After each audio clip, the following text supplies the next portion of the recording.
जब किसी की मृत्यु होती है तो आप कहते हैं स्वर्गवास हो गया। सच में वास कहाँ हुआ ये कोई नहीं जानता। हड्डियों को गंगा में या किसी पवित्र जगह बहा दिया जाता है। आप कहते हैं अस्थियां तैर गई, वो जीवन से पार हो गया। फिर अनेकों कर्मकांड किए जाते हैं। आप कहते हो मृतक की आत्मा का उद्धार हो गया। सच क्या है? एक सच्ची घटना बयां की जा रही है। ये घटना हिमाचल के एक गांव की है। हिमाचल के एक गांव में एक आदमी रहता था। वह खेती बाड़ी और पशुपालन का काम करता था। उनके 5 बेटे 3 बेटियां थीं और 50 के लगभग नाती पोती भी थे। उस आदमी ने अपने पूरे जीवन काल में परमात्मा को कभी याद नहीं किया, ध्यान भजन नहीं किया, कोई दान पुण्य नहीं किया। जीवन को बस यूं ही व्यर्थ गवा दिया। उनके बेटे भी परमात्मा का नाम सुमिरन नहीं करते थे। एक दिन उस आदमी की मृत्यु हो गई। बेटों ने उनकी हड्डियों को गंगा में बहा दिया और शास्त्रों के हिसाब से पूजा पाठ भी करवा दी। अब जब इस जीवात्मा के कर्मों का हिसाब हुआ तो पता चला कि इसने पूरा जीवन बेकार गवा दिया, अपने मनुष्य जीवन का कोई लाभ नहीं लिया। अतः अब आगे इसे कोई भी जन्म नहीं मिला और वो जीवात्मा भटकने लगी।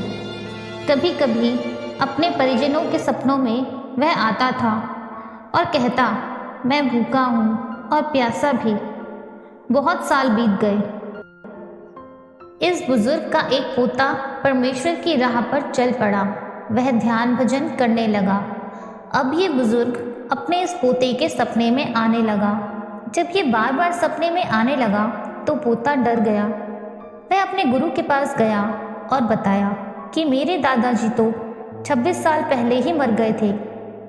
वह मेरे सपने में आते हैं। गुरुजी ने बताया कि डरने की कोई बात नहीं है। तेरे पास परमात्मा की नाम कमाई है, इसीलिए ये जीवात्मा तेरे पास आती है ताकि उसका भी उद्धार हो जाए।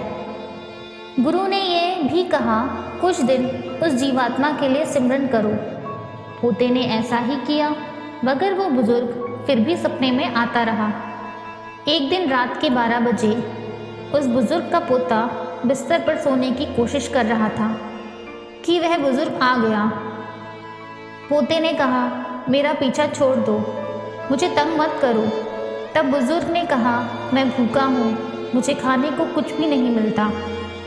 पोते को दया आ गई।